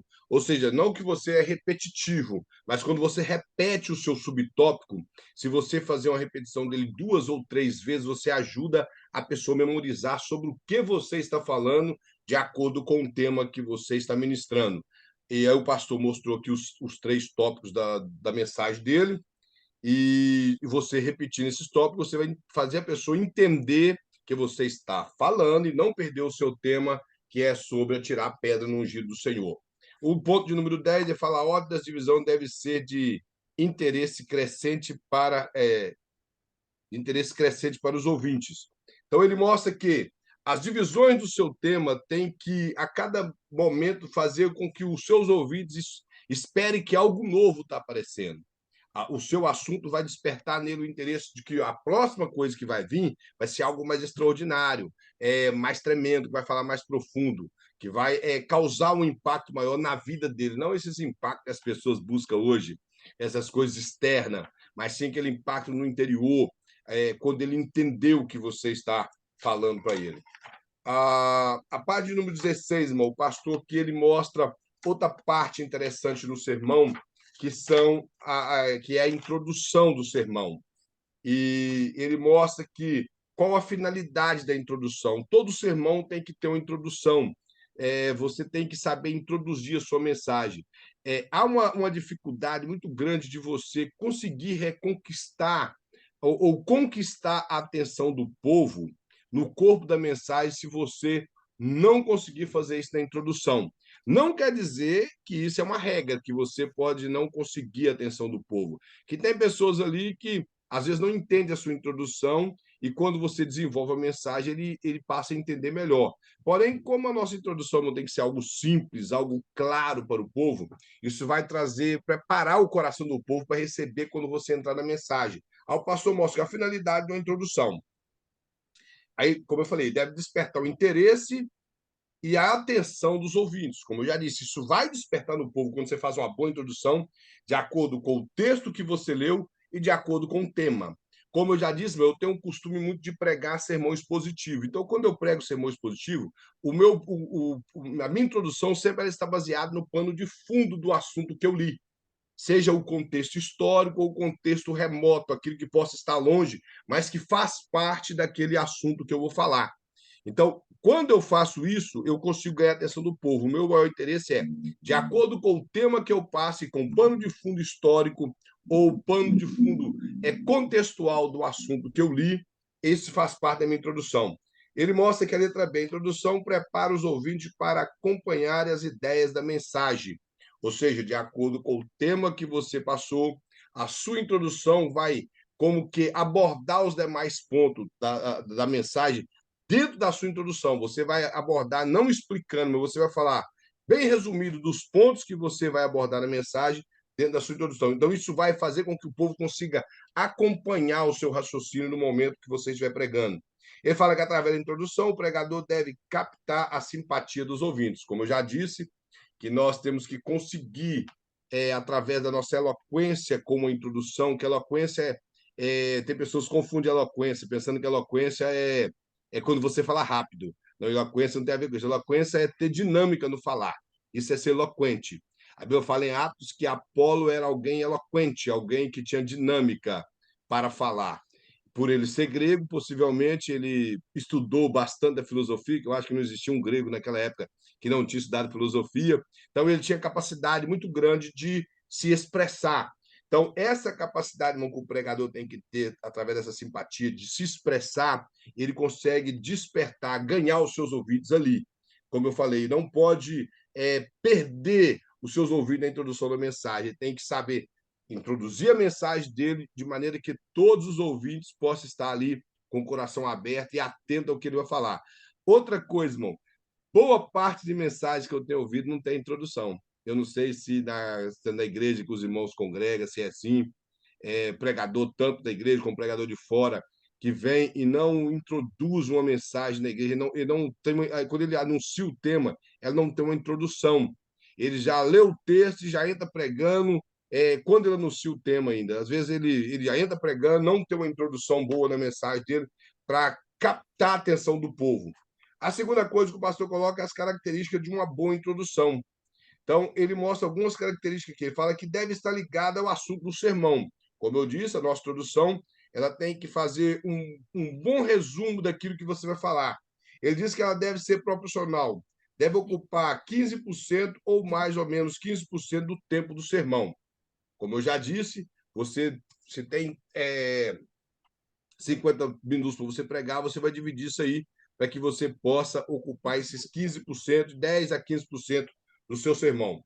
Ela deve ser clara e simples. O pregador deve evitar palavras difíceis e demonstrar ser um grande intelectual. O que o pastor quer mostrar aqui é que não há necessidade de que nós venhamos a querer mostrar para alguém que nós estudamos teologia ou que temos uma boa formação acadêmica, que somos redentor de uma boa linguagem de prata como Demóstenes ou como João Crisóstomo, que foi considerado de boca de ouro por falar bem, ou até mesmo querer dar um de filósofo. O apóstolo Paulo fala em 2 Coríntios capítulo 2, olha, quando eu fui ter convosco, eu não fui com sabedoria de sublimidade de palavra humana, mas fui no poder do Espírito Santo. Isso é o que importa na vida de um pregador, ser cheio do Espírito Santo. Mas, é claro, se um pregador, irmãos, tem uma boa formação, ele tem o hábito de falar bem, nós não podemos criticá-lo. Mas cabe ao pregador entender que nem todas as pessoas que estão na igreja têm uma formação como a dele. Eu tenho que entender que o sermão que eu prego, que alcança o teólogo no púlpito, tem que alcançar aquela irmãzinha lá no fundo da igreja que não tem conhecimento, que tem pouca leitura, que tem poucas informações. Como eu falei no aula passada, nós temos que ter em mente a maneira que Jesus ensinava. Ele falava a linguagem do povo. Ele falava a linguagem do povo. Ele não expressava coisas que estavam fora do contexto da época. Todas as coisas, se você observar que Jesus ensinou dentro do Sermão do Monte, do capítulo 5 ao capítulo 7 de Mateus, era algo do conhecimento do povo. Se você observar no capítulo 23, quando Jesus retorna a ministrar novamente para os judeus, ele ensina de acordo com o conhecimento daquele povo, tanto de profecias como de coisas que eles viviam. Então, Jesus sempre ensinava de acordo com o conhecimento. Por exemplo, a parábola das 10 virgens. Para os primeiros ouvintes de Jesus, aquilo era muito fácil de entender. Hoje eu sei que é uma dificuldade muito grande de muitos cristãos entender a parábola das 10 virgens pelo contexto da época, mas para os primeiros ouvintes aquilo era muito fácil. Era muito fácil de entender. Então, nós temos que entender isso. A nossa pregação ela tem que ser o mais simples possível para alcançar os nossos ouvintes, para desenvolver nos nossos ouvintes, seja eles cristãos ou não, principalmente o não cristão que não tem contato com a Bíblia, ele entender sobre o que você quer falar, sobre quem você está falando. e qual o objetivo daquela pregação sua. Então, tem que ser algo simples. É claro que se o pregador, como eu já falei, mas não há necessidade daquela linguagem rebuscada. E o que eu vejo hoje em dia é que muitos pregadores forçam para ter uma linguagem rebuscada, uma linguagem bonita, é forçado, não é natural. Você vê que é forçado. Eles não é nada natural dele, que ele chega e fala. Eu conheço pregadores que eu sei que estudou, sei que sabe falar bem, mas ele chega ali na hora de pregar, ele fala normal, ele fala a linguagem do povo, ele conversa tranquilo, ele não tem coisa muito para encher linguiça, ficar enrolando o povo com palavra bonita e esse tipo de coisa. O pastor mostra mais, ele deve ser interessante. A sua introdução deve ser interessante. Quando mal apresentada, impressiona mal os ouvintes. Se na sua introdução você fizer uma introdução mal, os seus ouvintes não vão esperar muita coisa. É isso que o pastor quer mostrar. E ela não deve ser improvisada, deve ser muito bem preparada. Que hoje em dia, a verdade, a maioria das mensagens estão sendo improvisadas. Está sendo tudo improvisado. Então, se a pessoa, como eu já disse na aula passada, está com tempo para que ele prepare o sermão, prepare bem a sua introdução, a divisão do seu sermão e uma boa conclusão para que ele possa conseguir alcançar o objetivo e, acima de tudo, glorificar o nome do Senhor. O pastor mostra mais que a introdução, o que deve ser evitado na introdução. Ele fala que deve evitar pedir desculpas. Hoje em dia, eu fico tentando entender a quantidade de desculpas que é pedido nos púlpitos das igrejas hoje em dia. Muitas desculpas, irmão. O pregador vai lá, prega, ele exorta o povo, aí ele pede desculpa. Por que ele está pedindo desculpa? Não foi Deus que mandou falar? Se foi Deus que mandou falar, qual a razão ele está pedindo desculpa? Agora, se Deus mandou falar, ele tem que pedir perdão para Deus. E não pedir desculpa para os irmãos. Então, o pastor aqui vai aqui na introdução, a pessoa já, que a maioria das pessoas, irmão, me desculpa e tal, e começa a pedir desculpa. E fala, quando apresentamos desculpa, estamos assinando a nossa derrota antes de ter terminado a introdução. Evitar a falsa modéstia. Irmãos, uma coisa que acontece muito nos púlpitos da igreja, nos púlpitos, são as pessoas com falsa modéstia. Primeiro, muitos chegam e falam assim, aqui tem muitos pregadores melhor do que eu. Poderia ter usado um deles, mas me convidaram. Bom, se convidou foi porque Deus quis. Temos que parar com isso. Porque ele é muito ungido, você está vendo? Já vale assim, então desce daí. Já que você acha que tem alguém mais capacitado, desce daí. A questão não é capacidade. Sabemos que sempre tem um mais capacitado que nós. A questão é se foi permissão de Deus ele estar ali. Não interessa se ele é ou não um grande teólogo, se ele é ou não. Agora, temos que saber se é um homem de Deus ou uma mulher de Deus. Então, não existe essa história de mais capacitada, falsa modéstia. Uma das coisas, irmão, que me adoece de falsa modéstia no cristão é, por exemplo, vou começar com os cantores. O cantor chega na igreja, cumprimenta uma capaz, eu vou louvar, eu vou cantar aqui, irmãos, mas eu não sei cantar, não, eu só arranho. Você só arranha, então desce e vai arranhar outra coisa para lá, que lugar de púlpito, lugar de igreja, lugar de adorador. E tem que ser perfeito. Irmão, Deus, tudo para Deus é perfeito. As pessoas vão, se eu errar, os irmãos me perdoam. Eu, particularmente, não perdoo. Perdoo, não. Se você vai cantar, meu camarada, prepara em casa. Por isso que sou pregador. Eu não perdoo. Estou falando sério, irmão, não estou brincando, não. Eu vou cantar um hino aqui, se eu errar, os irmãos me perdoam. Não, você ensaiou, não, então não canta. Você está fazendo para Deus. Prova disso tudo para Deus é perfeito. O tabernáculo era o melhor pano tinha que estar no tabernáculo, as estacas eram cobertas, todo o material estava coberto de ouro, as madeiras cobertas de ouro, a estaca era a melhor estaca, em cima era prata, embaixo era bronze, as cordas eram feitas com a melhor pele de carneiro, tudo era o melhor, irmãos. É só observar. Lá em Malaquias, o profeta Malaquias fala para o povo assim: olha, vocês trazem um animal coxo, manco e cego para Deus. Dá esse animal para o governador e vê se ele vai aceitar.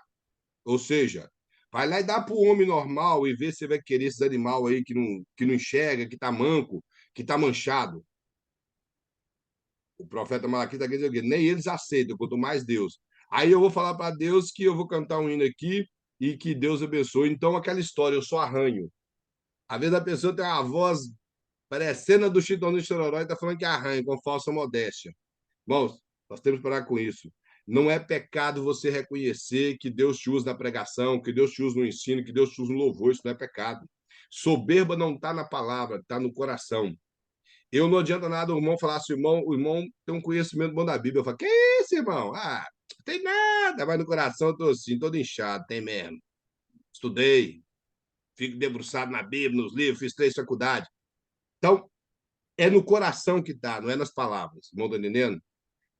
Eles chegaram perto de Jesus, Jesus ensinou. Quando Jesus terminou de ensinar, eles chegaram e falaram assim: percebemos que tu és mestre. E Jesus, sabe o que Jesus falou com ele? Não foi esse, deixa de ser bobo, rapaz, não sou não. Jesus falou assim: disseste bem, porque eu sou. Essa foi a palavra de Jesus. Irmão, pode ler lá em João. Disseste bem, porque eu o sou. Não teve falsa modéstia, ele sabia que ele era. Quando eu tenho falsa modéstia, irmão, com aquilo que Deus me entregou, eu estou desfazendo o que Deus me entregou. Os irmãos estão entendendo? Não é pecado você reconhecer o que Deus é na sua vida. Pecado é você não ser e pensar que é. Aí isso é pecado. Os irmãos estão comendo? E lembrando que o muito que você pregue bem, você pode melhorar. O muito que você ensina bem, você pode melhorar. Se eu reconheço que eu estou pregando bem, mas eu posso ficar melhor, eu reconheço a minha necessidade. E uma das coisas, irmão, qualquer pregador, se ele está debaixo da unção de Deus, ele sabe que ele necessita de Deus. Ele sabe disso. Então não há necessidade de soberba. Uma das coisas que eu sempre tenho na minha mente é que tudo é pela graça. Quando eu entendo que é o favor de Deus, eu entendo que eu não consigo fazer nada se não for o favor de Deus. Então não há necessidade de falsa modéstia. Vou cantar um hino aqui, que Deus abençoe, estou pregando aqui, não tem negócio de ninguém que é melhor que eu, que não existe ninguém melhor que ninguém, cada um no seu lugar. Sabemos que nós somos membro do corpo de Cristo, cada membro tem sua função. O apóstolo Paulo mesmo fala: se todo o membro do corpo fosse olho, onde estaria o corpo? Se todo fosse olfato, onde estaria a mão? Então, cada membro tem a sua função certa. Então, todos cooperam nesse corpo para que ele funcione. Então, ninguém é melhor do que ninguém. Há uma coisa diferente apenas, que há pessoas que têm mais informação. É só isso. Há pessoas que têm mais informação do que a outra. Então, isso não é motivo de achar melhor, porque eu tenho mais informação do que o irmãozinho que não teve condição de estudar. Os irmãos estão entendendo? Então, não há necessidade de falsa modéstia. Outra coisa que o pastor fala, que é evitar prometer mais do que o sermão o sermão encerra. Evitar prometer mais do que o sermão encerra. Pessoas que prometem muita coisa antes do sermão encerrar e já começa prometendo, falando aquele monte de coisa que vai acontecer aquilo, que você está vendo que está assim agora, mas depois vai mudar, e acaba que o sermão aconteceu, não mudou nada, aí parte para o emocionalismo e querendo tiçar o suposto fogo na igreja no emocionalismo. Ele fala também que para evitar sobrecarregar a introdução com muitas ideias, para que a introdução não fica muito longa e tampouco ela fica carregada de assuntos que não têm a ver com o sermão que vai ser ministrado. Evitar apresentar argumentos que vão aparecer em outra parte do sermão. O resumo tem que ser muito rápido de todos os pontos que você vai falar, sem que isso estenda para que, quando você abordar o assunto no tópico, não se torne repetitivo. Ele fala alguns métodos na preparação de uma boa introdução. O pastor mostra que a introdução textual ou exegética faz uma explicação precisa do texto para que possa ser bem entendido pelos ouvintes. Como eu já disse, que é o que eu gosto de fazer. Ou explicar o texto, ou explicar todo o contexto de forma exegética. A introdução ilustrativa, falar sobre algum acontecimento, ou seja, você utilizar, como eu disse na aula passada, alguma ilustração de alguma história que você ouviu, de alguma coisa que você possa tirar até da Bíblia ou da sua própria vida, para que você introduza a sua mensagem, contando que a sua ilustração seja verdade, se for história de sua vida, se for uma história simplesmente para poder fazer de forma tipológica ou simbólica, que não contradiz a palavra de Deus, como eu falei na aula passada. As ilustrações não podem ir além do que a palavra de Deus ensina. Para nós, irmãos, concluir tanto a aula como a apostila, o pastor mostra a respeito de conclusão. Há também na mensagem a conclusão. Ela tem introdução, o corpo da mensagem e sua conclusão. A conclusão, o pastor mostra que a importância da conclusão. Ele fala que a conclusão é a parte do sermão que deve receber mais atenção por parte do pregador durante sua pregação. A conclusão é como o acabamento de um prédio. Ela deve encerrar toda a beleza do sermão e animar os ouvintes a seguir pelo caminho determinado pelo objetivo do sermão. Então, quando você conclui, você vai fazer com que os seus ouvintes entendam que aquilo que você falou é importante, eles devem aplicar na vida deles para viver aquilo ali. As características de um bom sermão, o pastor mostra aqui, mostra erros a serem evitados no sermão e alguns tipos de conclusão. Essa parte que mostra alguns tipos de conclusão é algo interessante, que ele mostra que você pode recapitular os tópicos da sua mensagem para fazer sua conclusão. Por exemplo, você vai falar, irmão, nós vamos concluir a mensagem, eu quero concluir a mensagem aqui falando por que foi atiraram pedras sobre o ungido do Senhor. Aí você fala, eles atiraram pedra simplesmente pela insatisfação, atiraram pedra pela ingratidão e atiraram pedra pela intolerância. E vamos evitar de fazer isso para tirar pedra sobre alguém. Então você resume usando os próprios tópicos da mensagem para que a sua mensagem tenha uma boa conclusão. O pastor fala que você pode também utilizar uma ilustração para que essa ilustração conclua a sua mensagem, ou uma aplicação à vida dos ouvintes. Você utiliza o texto, que foi o texto principal da sua mensagem, e esse texto você dá a aplicação, que é claro, toda mensagem tem que ter uma aplicação. Você dá a aplicação na vida das pessoas que estão te ouvindo. As características do bom sermão, o pastor colocou aí, eu não vou ler todo, e os erros a serem evitados na conclusão do sermão. Essa parte aqui, eu vou ler só um aqui, pastor. Não introduzir na conclusão pensamentos novos, ou seja, você não pode pôr algo que você não abordou no seu sermão e que não tem a ver com o tema. E ele fala, não tenha medo de falar diretamente ao coração dos ouvintes da sua conclusão. Sua conclusão tem que ser algo que penetre no coração do ouvinte. Aí, uma das coisas que faz parte da conclusão que o pastor colocou logo após o tema da conclusão é o apelo. Nós todos aqui sabemos o que é o apelo, é aquela parte que depois que você termina de pregar, que são poucas igrejas que fazem isso, e aqui na América, bem pouco. De todas as vezes que pregamos, acabamos esquecendo de fazer o apelo. Muitas igrejas estão envolvidas tanto com movimentos supostos pentecostais, que no final esquecem de fazer um apelo para aquele ouvinte que foi ali ouvir a palavra do Senhor. E o pastor mostra que uma coisa interessante, ele fala que o apelo é bíblico. Ele fala, há na Bíblia muitas exortações e apelos para que o homem tome uma posição diante de Deus. Nós vemos aqui alguns versículos. E eu até frisei que os vão ver vários nomes aí, como John Wesley, George Whitefield, Charles Finney, Dwight Moody, Charles Spurgeon, Billy Graham, e etc. Homens que faziam apelo. Porém, o primeiro pastor que fazia parte do puritanismo, que iniciou o apelo, foi o Charles Finney, que, inclusive, ele era presbiteriano, e a igreja presbiteriana não gosta muito de falar dele quando se vai falar de calvinismo, porque o calvinismo, como já crê que você foi predestinado a ir para o céu e outros a ir para o inferno, então não há necessidade de apelo. A pessoa vai ser, como que diz, constrangida por Deus de qualquer maneira a aceitar o caminho de Cristo e servir a Cristo. Então, Charles Finney, ele veio quebrando essas coisas aí no período do século XIX. E boa parte dos pregadores presbiterianos não gosta de falar de Charles Finney. Você pode observar que quase todos os congressos presbiterianos eles falam de George Miller, Jonathan Edwards, que é um ícone na história do cristianismo, fala do seu genro, David Bryan, e outros, mas quando vai falar de Charles Finney, eles não gostam de falar. E uma vez eu ouvi um camarada, um rapaz até novo, criticando o Charles Finney, dizendo assim que, infelizmente, o Charles Finney deixou-se levar pela besteira de fazer o suposto apelo. É a maneira que ele falou. Um rapaz até educado falou que ele caiu na besteira de fazer apelo durante os cultos. Então, ele introduziu, nesse período, esse tipo de apelo. Temos homens como Billy Graham, que era um batista. Eu não creio que Billy Graham era de linha calvinista, porém, Billy Graham, todas as mensagens, ele fazia apelo. Charles Spurgeon, que era muito calvinista, né, para falar a verdade, e ele fazia também apelo. Então, outros como o George Whitefield, que tinha um certo problema com John Wesley, meu pastor colocou ele aqui, eles tinham esse certo problema que John Wesley, se os irmãos não sabem, John Wesley não era calvinista. John Wesley ele era arminiano. O único dos puritanos que era arminiano era John Wesley.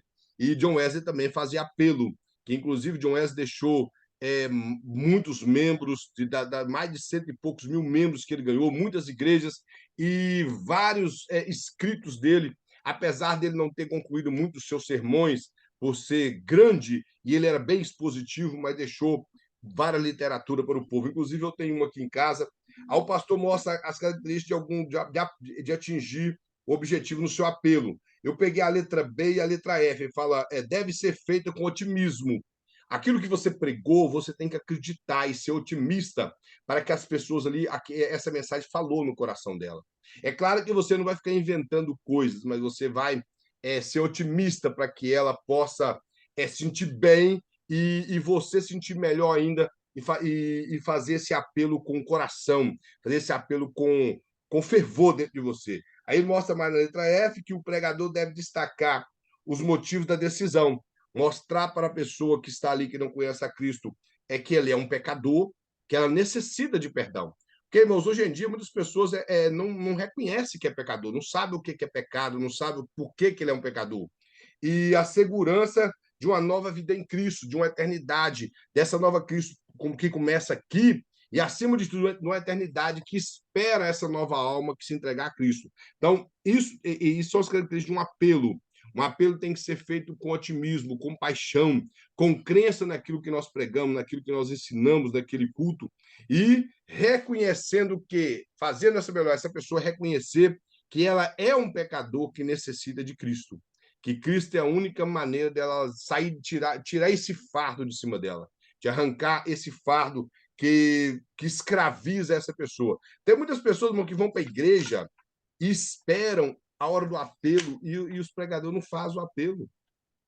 O pastor não faz o apelo, eles não fazem o apelo para que a pessoa possa aceitar a Cristo. Então, isso tem que ser feito. Aí o pastor mostra aqui, irmãos, como nós falamos de alguns materiais ilustrativos.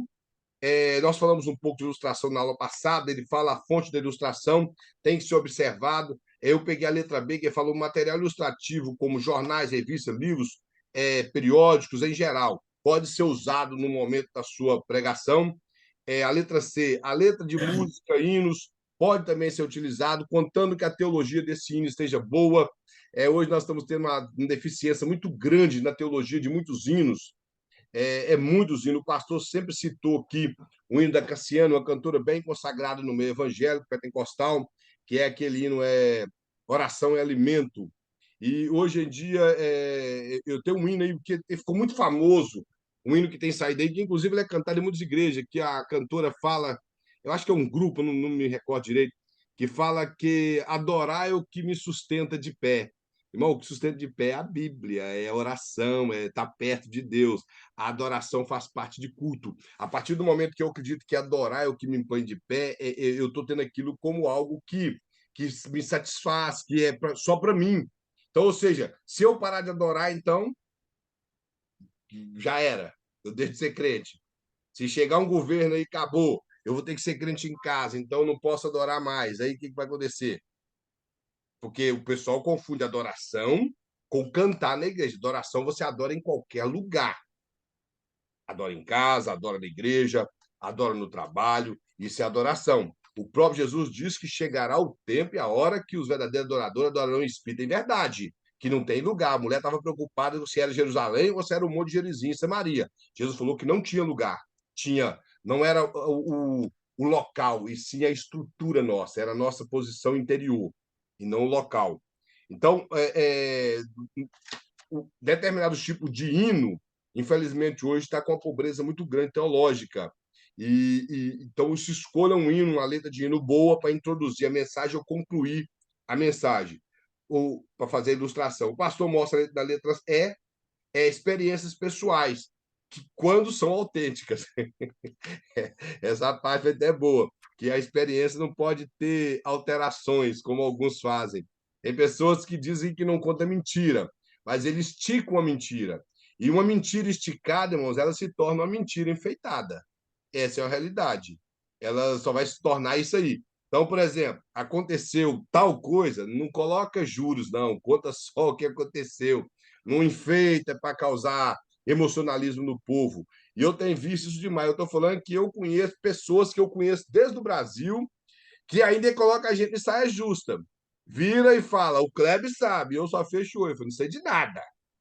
Ah, não sei de nada. Mano, coloca no meio de... Uma vez eu falei com o irmão, não fica contando suas histórias e me colocando no meio. Tem muita coisa aí que eu nem sei, tem muita coisa aí que é inventada. Para. Não me coloca no meio, não. Tá? Você conta a sua história, o que é mentira, eu não estou nem aí, que é você e Deus. Mas não manda me perguntar, que se me perguntar, eu falo, mentira. É mentira isso aí. Então, não paramos com isso. Então, tem que ser contada quando é verdade, como o pastor coloca aqui, que não pode ser mentira, tem que ser verdade. Outra característica de boas ilustrações. A ilustração deve ser simples, não usar de muitos detalhes. Então, tem que ser algo simples. E ela deve ter unidade. O pastor mostra que ela tem que estar baseada naquilo que você falou. Porque se você falou sobre atirar pedras no ungido do Senhor e dar uma ilustração que não tem nada a ver com isso, o pessoal fala, o que ele quis falar? Então tem que ser com isso aí. E para terminar, ele fala os bons hábitos de um pregador, usar linguagem simples e clara, como eu já falei, nada de rebuscado, usar o seu próprio estilo. Irmãos, nós estamos vendo uma época que é muito xerox de vários pregadores, é muita cópia. É muita cópia. O pastor até coloca aqui, tem pessoas que imitam até a voz do pregador. Gosta de imitar a voz, tenta falar igual, faz o gesto do pregador, faz até as caras e bocas que o pregador faz no púlpito. E eu lembro uma vez, lembro um livro do pastor David Wang Shu, foi Wang Shu lá, o pastor da Coreia, que ele começou a falar com Deus, ele conta um livro que ele orava e falava para Deus que ele queria ser como John Wesley, e que ele gostaria de ganhar almas como John Wesley, de ser reconhecido e ser alguém temido como John Wesley era diante da rainha da Inglaterra, e um grande ganhador de almas também como Billy Graham. Orar como é, orar como o Tiago, irmão de Jesus, orava, ser alguém como George Miller, e foi citando o nome dos pregadores que ele conhecia. E Deus virou para ele e falou que já tinha todos esses pregadores, e que ele precisava de um David Wang Shu, nada mais. Então, Deus não precisa de cópias, Deus usa o original. A partir do momento, irmão, que eu começo a copiar estilo, voz e até mensagem do pregador, eu desacredito que Deus me use, que Deus me dá uma mensagem. E eu passo a não ter identidade própria, parecendo os filhos de Seva. Os irmãos já leram essa passagem?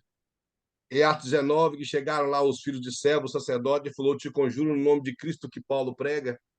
E diz a Bíblia que o demônio olhou para dentro e falou: Olha, eu conheço Cristo, bem sei quem é Paulo, e vocês quem são? E diz a Bíblia que o demônio avançou neles e rasgou a roupa de todos eles e bateram neles ainda. Então, porque eles não tinham identidade. Então, nós temos a nossa identidade própria, não precisamos de copiar pregador, sabemos que Deus nos usa, não precisamos de copiar a voz de ninguém. Quando copiamos a voz de alguém, hoje em dia, com o avanço da internet, as pessoas são conhecidas. Então, qualquer pessoa que conhece que é pregador vai saber que está imitando ele. Então, temos que parar com isso. Não podemos, tem que ter um estilo próprio, como o pastor fala. Falar de tal forma que todos possam ouvir. Não tem pregador que coloca o microfone cá embaixo, pé da barriga, e ele já fala baixo. Se ele fala alto, ok, mas se ele fala baixo, ele tem que colocar o microfone perto da boca e expressar bem e falar em um tom que as pessoas consigam alcançar a voz dele. E às vezes não é culpa do sonoplata. O sonoplata fomentando o som acaba dificultando para ele. Então, o pregador tem que fazer bom uso da sua voz. Falar diretamente aos ouvidos, aos ouvintes. Ou seja, o pastor fala aqui, para maior facilitar em atingir os ouvintes, devemos considerar que estamos falando para um grupo de amigos. Nunca dar ideia de superioridade ao falar, olhar para todos as partes do auditório, procurar um contato direto aos olhos do ouvinte. Ter a preocupação de alcançar todos que estão à sua volta, olhando. Que existe pregador, irmão, que ele olha só para um, que chega até a incomodar a pessoa, que está pregando e vai. Aí a pessoa, tem pessoa que fica assim, rapaz, Deus vai usar ele para falar comigo, Deus vai usar ele profecia agora. E ele está só olhando, aí ele regala o olho e olha só para a pessoa, do que eu já vi isso demais. Inclusive, isso acontece direto comigo. Eu não sei se é porque eu tenho a cara muito fechada, e sempre o pregador fica olhando só para o meu lado na igreja. Eu penso, isso é normal. Se for Deus for usando para falar alguma coisa, primeiro já está usando a mensagem. Então, através dos demais dons, se for Deus que usou, amém.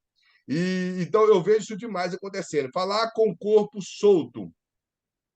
O pastor mostra aqui que a pessoa tem que ter o corpo tranquilo, estar com o corpo tranquilo para poder falar, nada muito mecânico. Hoje em dia, irmão, a própria homilética que nós estamos estudando aqui, existem áreas de homilética, o livro de homilética que quer criar um robô e não uma pessoa. Deus não unge máquina, Deus unge pessoas. Então, você tem que tomar cuidado. Tem pessoas que acham que você não pode ficar muito perto do microfone, só prega com pedestal. Outro fala que você não pode andar no púlpito. Não, quem é pregador faz o que Deus é o estilo dele. Por exemplo, se o camarada tem um temperamento sanguíneo, ele não vai ficar parado num púlpito ali o tempo todo, ele vai andar para um lado, ele pode ficar uma boa parte, mas ele vai andar. E cada pessoa tem um estilo. Tem uns que gostam de pregar no pedestal, vai ficar parado. Agora, não podemos colocar isso como regra, que é robô. Hoje em dia, é falta de ética, o pregador fica com a mão no bolso. Para mim, é ficar com as duas mãos no bolso, fica com a mão solta, com a mão na cabeça, fica onde ele quiser, contando que ele prega a palavra. Então, outro dia mesmo, na nossa igreja, alguém estava assistindo o culto online e o pastor estava pregando e ele enfiou a mão no bolso.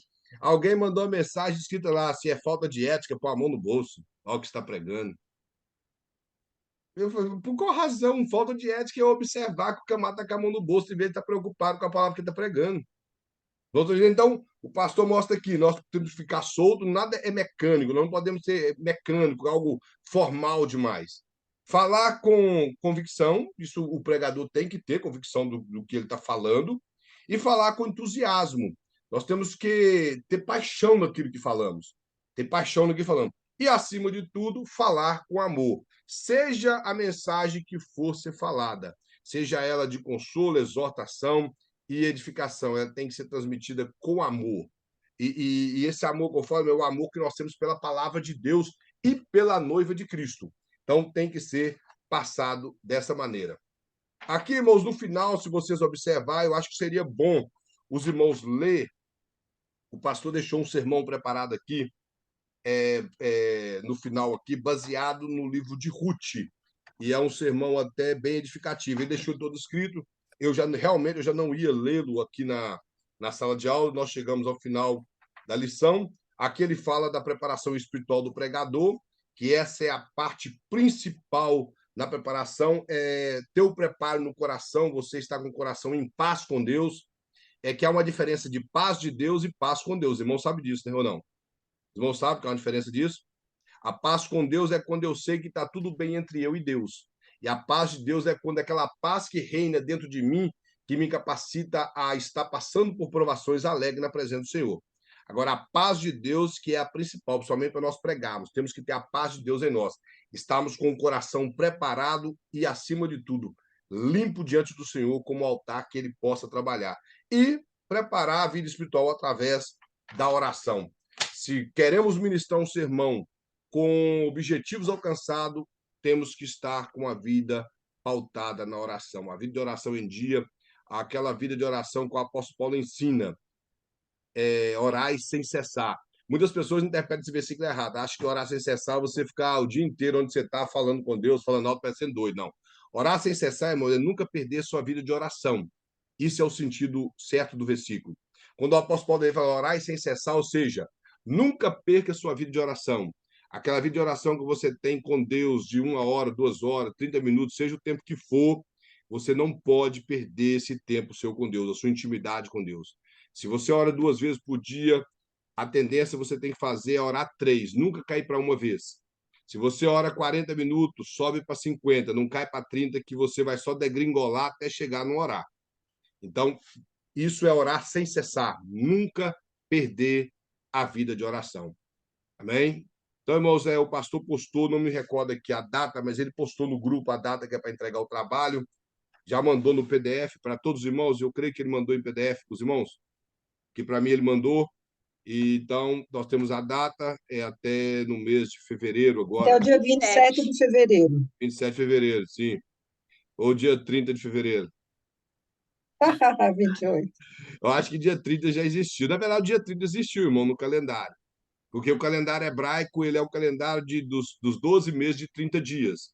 Não é igual ao nosso. O calendário hebraico antigo tinha 30 dias. Mas o interessante é que outro dia desse aí eu ouvi uma profecia de um rapaz que uma mulher falou assim, lembra aquele dia 31 de fevereiro que eu falei contigo? Estou falando sério, irmão. Misericórdia, então na Deus não internet. falou com ele. E eu falei, o dia 31 de fevereiro nunca existiu no calendário, nenhum do calendário. Falou. E eu pensei que o camarada foi bolar uma profecia e ainda bolou errado, dia 31 de fevereiro. Já Falou desse foi jeito. uma profetada. Eu ouço cada coisa, mano, de vez em quando, desse Instagram que chega a doer o ouvido. No YouTube também, de vez em quando eu tiro um tempo para ouvir heresia. Mas é só Deus ter misericórdia. Irmãos, então fica assim, que Deus em Cristo abençoe cada um. Nós vamos pedir a nossa irmã Eliadna para estar agradecendo ao Senhor. E os irmãos fazem o trabalho.